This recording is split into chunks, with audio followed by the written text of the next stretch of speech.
What's up? Hey, hello everyone. Wow. So today we are back going to be talking about the Traitors season 2, episode 4. So my name is Rachel. I'm Alyssa, and I feel like this week was so weird because last week we got 3 episodes of The Traitors all at once. This week it was only 1 episode, and it was a really good episode, but I still was like waiting to click the next episode button because I want to know what happens next. So, really good episode. I just wish there was more. And that's what we talked about last week. We were like, okay, the first 3, it's sort of a lot to watch in a short time period in order to talk about it. But then now, like we were saying, releasing once a week, I'm like, oh, waiting a whole week to watch is so long. I just want to see what's going to happen. Me too. So, yeah, this episode was great though. We got kind of a continuation of the previous episode where Parvati was like trying to figure out who she was going to poison. And boy, oh boy, I feel like Parvati's choice of who to poison ended up like basically setting up this entire episode. And it was amazing. I agree. I thought this was a really, really good episode. So at the start of it, we see that Parvati ends up poisoning Ekin-Su with the poisoned chalice. I thought the way that she did this was pretty smooth. At the end of last week's episode, like we see her walking around trying to figure out like, okay, who can I get to drink out of this crusty, dusty chalice? Like all of these housewives maybe not going to be able wanting to drink out of it because this chalice looked gross compared to their regular drinking glasses that they're drinking out of. So I thought this was pretty smooth, like doing the girl thing, like hee hee, oh, here's this cup, just take a drink too, cheers. Like that seems very, very natural. Yeah, I think also one thing that I heard about the challenge, or not the challenge, I keep saying the challenge about the traders is that they very much like limit the amount of alcohol that they're allowed to have because they don't want someone like getting drunk and accidentally spilling the secret of like, oh, I'm a trader. And so apparently they're only allowed to have like 1 or 2 glasses of wine anytime they drink.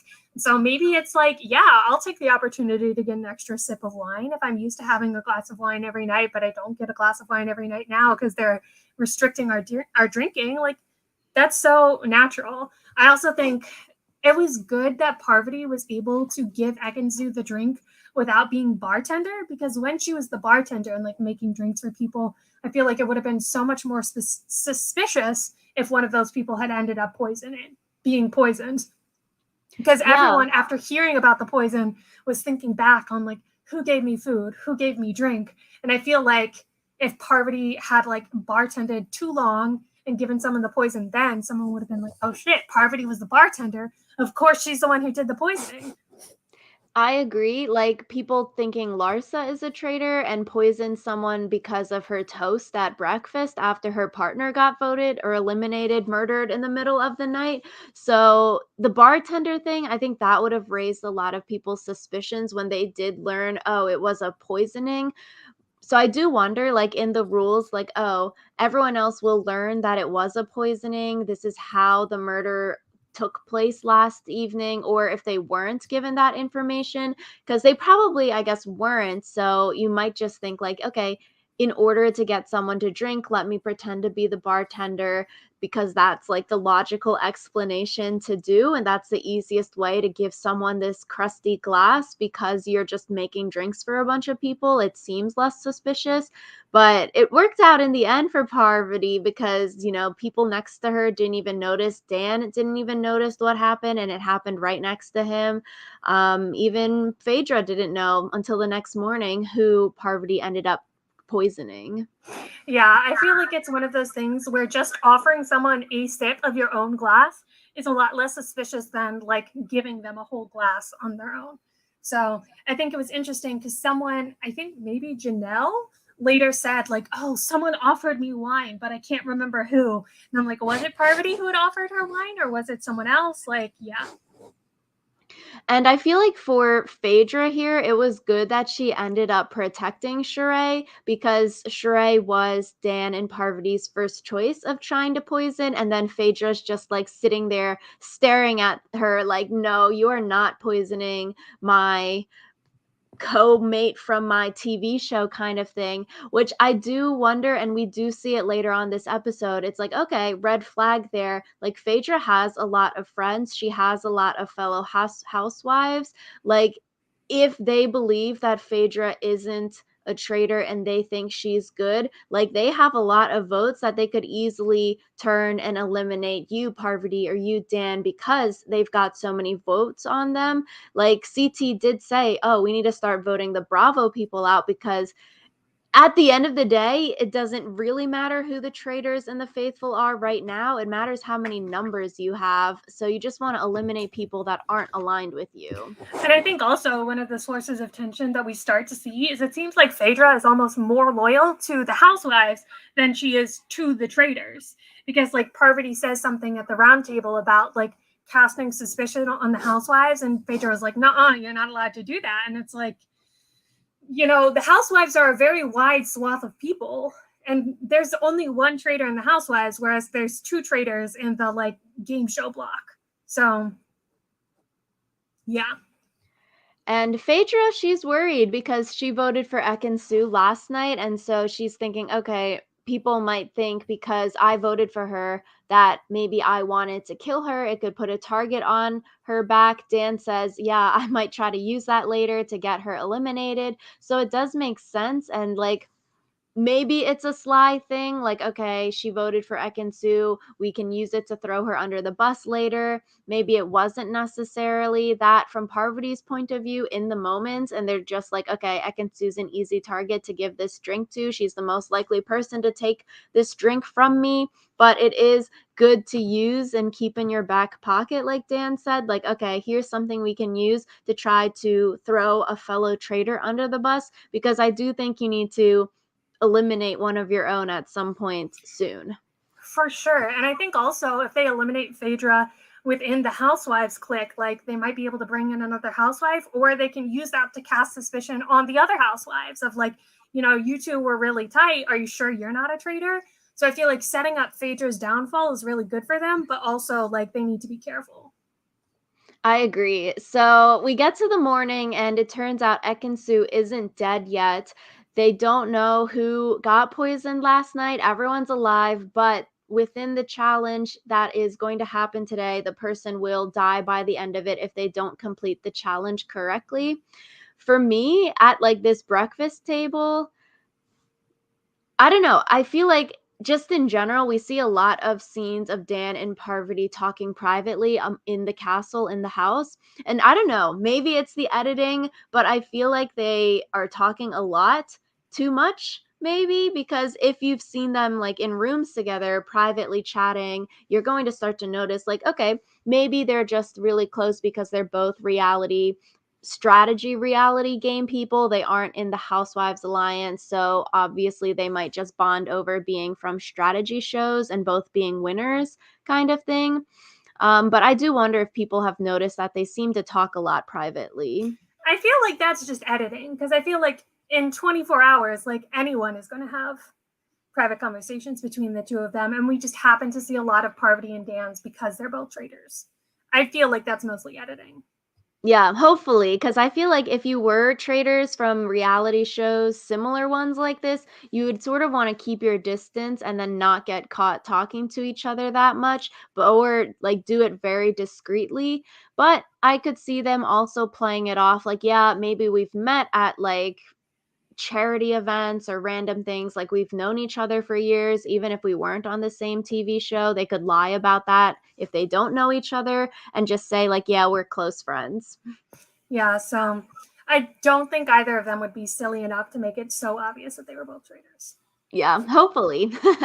So we get to this challenge, and basically everyone needs to figure out who is not dead, and you basically eliminate the people that didn't get poisoned, and you get down to a few people that potentially could be the poisoned one by answering questions and getting these clues. I thought the cinematography here was very cool. Like the black horses were very pretty, and then the scenes here made it very spooky and creepy.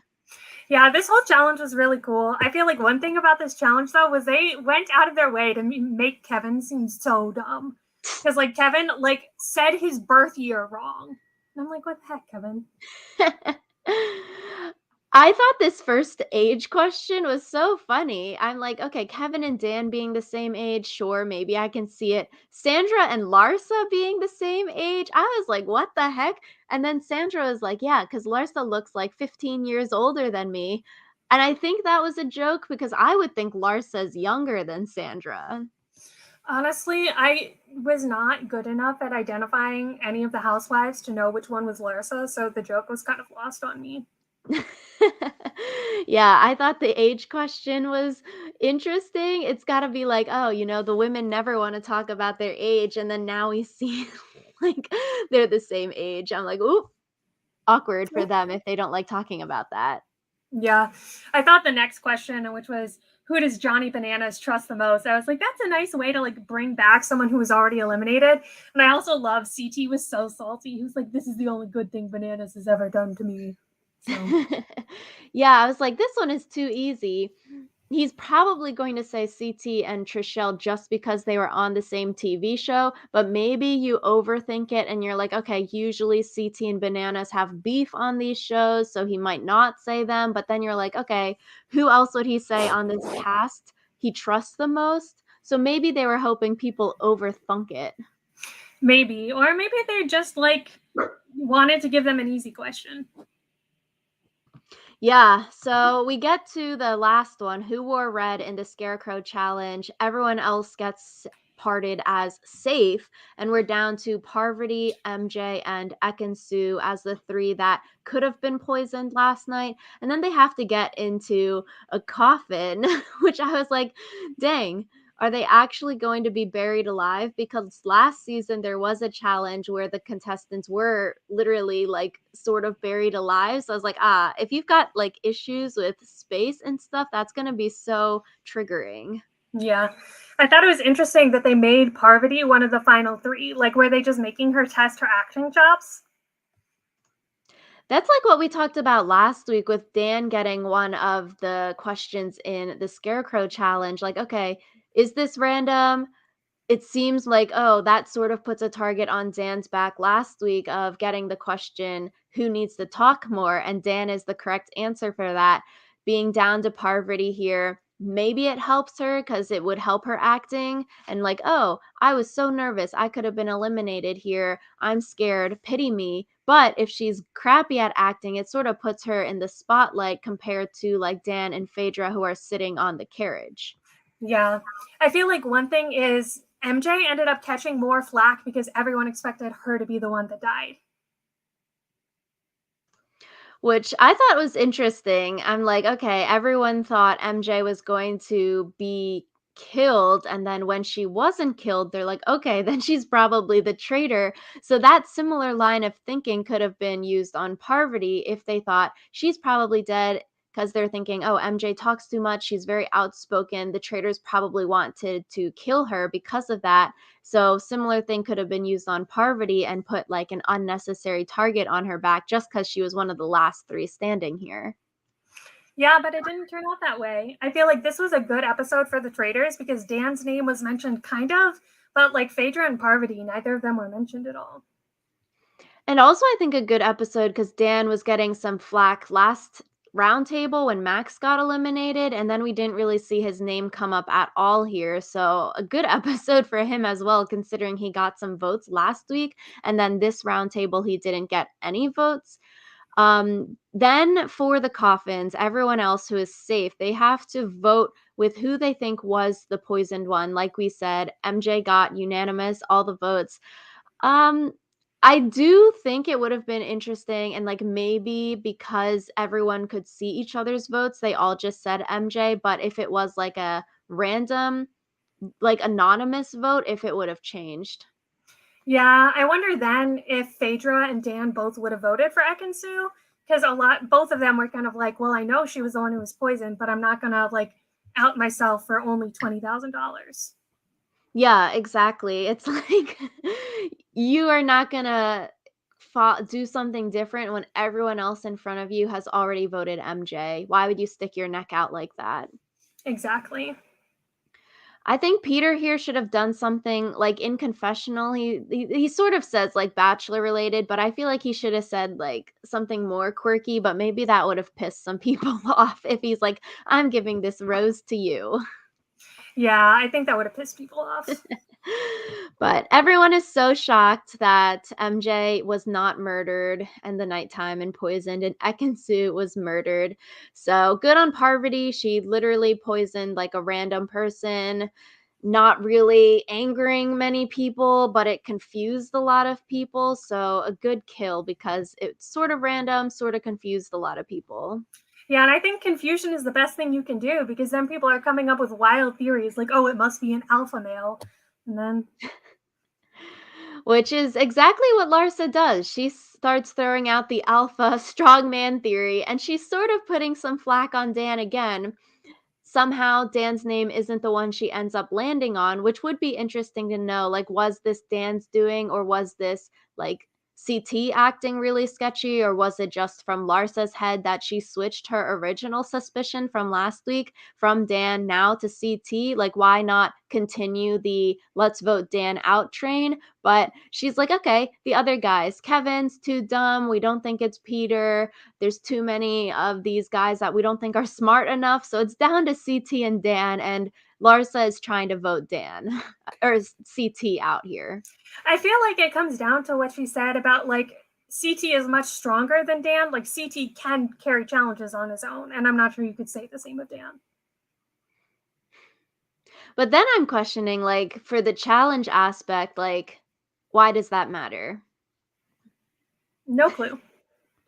Guess we need some thinking from Larsa. Why did she switch from Dan to CT here? We're getting a lot more from Sandra this episode, which I thought was good since we haven't necessarily heard too much from her in the first three set. But she says that she wants to be good with everyone. We see Sandra being good at these TV shows again. She says she wants to be in with the housewives, friendly with everyone. She seems like she's really close with the housewives too, like buddy buddy, able to chat with these women. But she doesn't really like Larsa, so that's why she ends up voting for Larsa this episode. But Sandra does say that she would want to protect Dan and CT because they're also from the Gaming Alliance TV show squad, which is very similar to what we said last week, too. It's like, okay, even if Sandra does think like Dan and Parv are traitors, because they're in this Gamer Alliance group, you're not going to want to vote them out because it doesn't matter right now. You want to keep all of your alliance members in and vote them out at the end. You wouldn't want to eliminate one of your numbers here because then you might not have the votes later and then you could get murdered in the night or banished at the round tables. So smart Yeah, from for Sandra here. especially because she was the one who told everyone like, "Hey, they're on CT. Like, we need to pick a name together so that we make sure that we are unanimous." Exactly. So I would love to hear more of Sandra's strategy because this is the way to play it. Like, half of this game is about surviving. If you get murdered in the middle of the night because the traders think that you are threatening or they don't think you're useful for their game, you're not going to win the money. Like, half of this game, you just have to make it to the end. You have to get in with the traders so they don't want to kill you, and you have to not be sus that you don't get banished at the round tables. Like, if you want to win this money, you have to make it to the end. Exactly. So, Parvati is also similar to Sandra. They're throwing Larsa under the bus. Um, yeah, wanting to break up the Housewives alliance here. Yeah, and I think that even if like Parvati wasn't a traitor, it would still be good for her to vote out Larsa or another housewife. So I feel like the fact that Phaedra was like, you shouldn't be throwing out the housewives' names, like kind of solidified that that's why you have to. Because like if one of the traitor housewives like doesn't want you breaking up the housewives, like you still got to do that for your own personal game.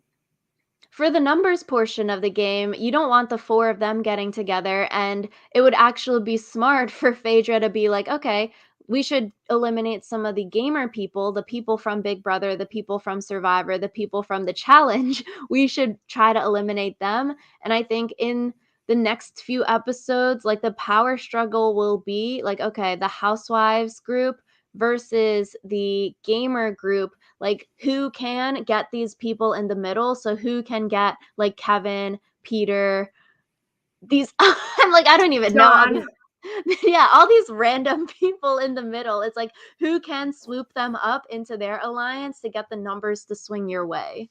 Yeah. And then also in the Traitors Tower, like, how are they going to agree on who to kill if Phaedra refuses to, like, kill a housewife and Dan and Parv refuse to kill a gamer? Yeah, it'll be interesting. At the round table, Larsa is throwing out that alpha male. CT is murdering the other big dudes.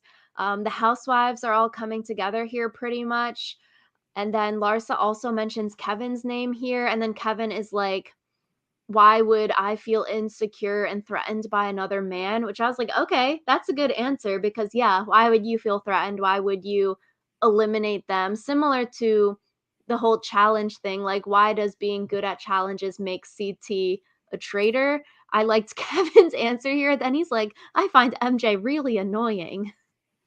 Yeah, I feel like if they do, I feel like one of their problems is they don't really have a lot of continuity from round table to round table. Like they don't really have like, okay, last time we were gonna vote this person, they ended up not being it. Like maybe it's time to try our second place person because I feel like that would be an easy way for the traders to pick off even more faithfuls. Because like next week, Phaedra or Parv or Dan can say, well, last week we thought maybe it was Kevin, and then we accidentally voted out a faithful. Maybe it is Kevin. And that's what we said too in episode the first one. We were like, okay, after Peppermint got eliminated, why don't they just vote out Trishelle next? Because if you think they're fighting and one of them is a traitor, just eliminate the other one next kind of thing. So it's like here, it may be if you're 50-50 between it, you're like, okay, let's vote CT this time. We'll vote Dan next time because we think at least one of them is a traitor if you're going off of Larsa's alpha man some big dude is running the ship. Yeah, but maybe that actually tells like Dan, Parvati, and Phaedra, like, we can't get out another big man because we don't want them to continue on that theory and get Dan out. And like with Parvati and Dan, at least, they also don't want CT to go home. So like they probably, or maybe, I guess I should say, they might feel like they should get out someone who's not as strong to kind of debunk the alpha male theory.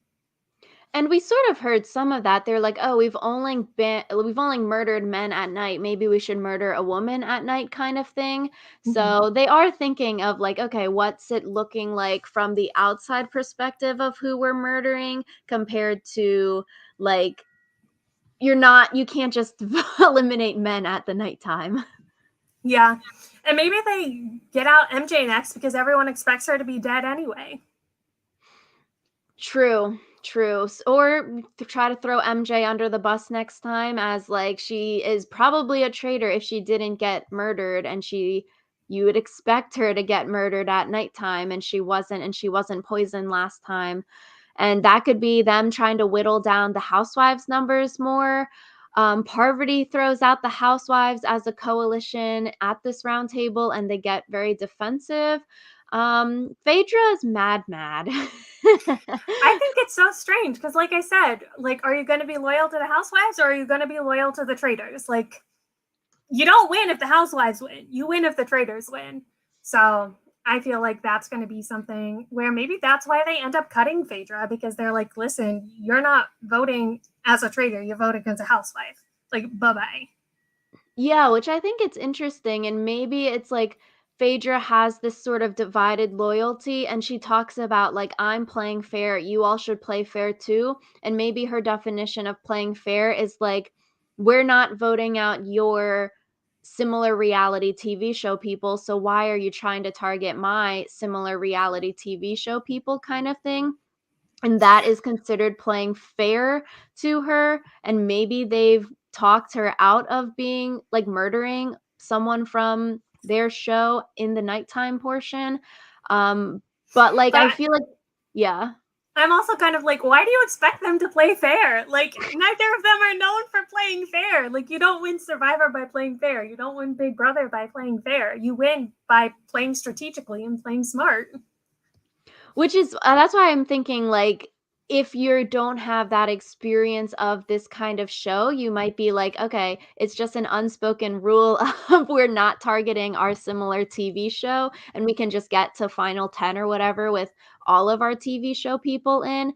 And some of these people, I think, like, didn't watch the 1st season. I think Bananas and CT have said they didn't watch the 1st one, and so if people didn't watch the 1st one, maybe you're not expecting the Traitors to turn on one another, but if you've watched any other season of The Traitors, you know, like, that's the intrigue of the game. It's like you're on a team together, but at the end of the day, you sort of wanna throw your other traitors under the bus at a certain point of time in the game, so then you can win more money at the end. Like, why would you wanna split it 3 ways? Yeah. So I feel like Phaedra, maybe her time is ticking. Maybe Dan's time is ticking since the faithful are already kind of onto him.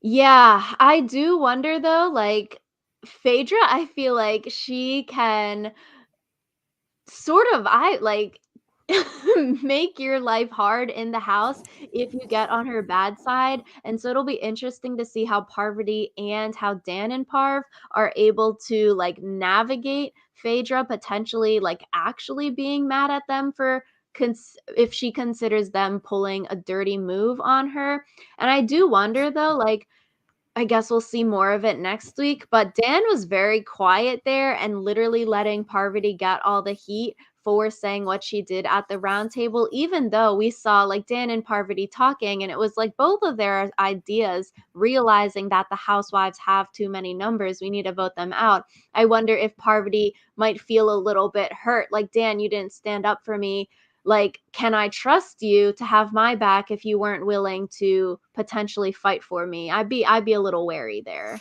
I think Parvati could also just walk it back and be like, oh, in Survivor, like this kind of move would be okay. I didn't realize this wasn't okay with you. I won't do it again. And see if like that works at all. Because Parvati could also, like, if the gamer coalition is like, we're going to vote for, I don't know, MJ, then she might not have to vote for MJ. She can just be like, oh, the rest of my coalition is voting. I'll throw a stray vote onto like John or someone. So Yeah, so I think it'll be interesting next week if Phaedra takes this personally, because like, she says to Parvati, "Nobody likes you." Like, that's sort of a personal blow, so if Phaedra's actually mad about this and doesn't realize and respect it sort of as a good game move from Parvati here, then I feel like you've gotta vote her out. Like, if she isn't I guess not like you don't wanna forget, but you have to fake forgive them because you're working on a team together, but if they're just going to make your life hard in the game and in the house, I feel like you've gotta vote Phaedra out. for sure. So, it'll be interesting to see how Parvati and Dan navigate this and how Phaedra navigates this, like, does she fake nice and just say, like, "Okay, sorry, like, I was mad, but XYZ, I realized it was a good game move. Just don't do it again. Like, I didn't target your people. Don't come for my people, kind of thing." Or is Phaedra going to hold it against them? And are Dan and Parvati like, okay, if it's going to be like this, we need to vote out MJ now, or we need to try to get Phaedra eliminated so that the faithfuls feel accomplished that they've eliminated a traitor. Yeah. There are 14 people left in the house, and 3 of them are traitors. So I feel like Dan and Parv could definitely eliminate Phaedra and still have some wiggle room. Yeah, so we see Larsa get banished.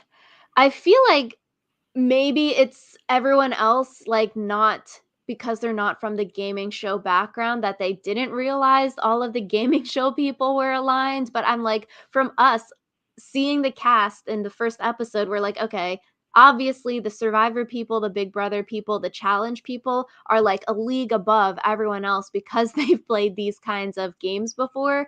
But now we're seeing people realizing that the gamer people are aligned.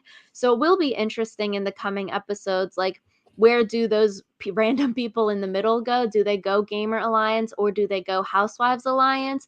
And like, low key, it seems like Peter and Kevin are good with Parvati, so maybe they go Gamer Alliance and like Bergie and John go Housewives. But I feel like if you're smart, you'd maybe go Housewives because the gamer people are really, really scary. Yeah, I was going to say the gamer people can win over, you know, the housewives, maybe Like the housewives are still like hard to play with because they're all used to being duplicitous, but it's not the same caliber as the gamer people. Yeah, yeah, I agree. I'm like, you low key want to go with the Housewives alliance because the gamer people are just way too smart. It's so scary to play with them, I think. Yeah, but I also want the gamer people to stay around because I think that makes the game more interesting. So I kind of hope that everyone else joins the Gamer Alliance. And this vote, more people did join the Gamer Alliance than join the Housewife Alliance. And then also the Housewives, I feel like, didn't all unite behind one vote, which made it difficult. I think the vote was like 8-4-1-1-1 or something. So Yeah, people got to realize it's just the numbers game. The Gamer Alliance realized you just got to get the numbers. You need the majority at these roundtables, and you just don't want to be voted out in the roundtable. So, as long as you have the numbers here, just save yourself and then make it to the end of the game and then banish the traitors there to win the money. yeah. I feel like this next week is going to be super, super juicy, though, because we're going to see the continuation of the Phaedra Parvati feud. And then also, you never know how these roundtables are going to go because there's so little continuity. So I'm hopeful that we see two more faithful banished just because I feel like the more faithful go down, the more paranoid people are. And I love the paranoia. It's so fun. Yeah, I hope we see more fights. I think the drama is always fun to watch. Hopefully, it doesn't get too personal, but people just fighting for the sake of fighting is always fun. Yeah. But yeah, I'm excited for this upcoming Thursday. So let us know in the comments what you all thought of this episode. Do you think Phaedra will hold this against Parvati, or do you think they'll be able to make up and still be able to work together as the Traitors team? Let us know if you like this episode or dislike this episode, and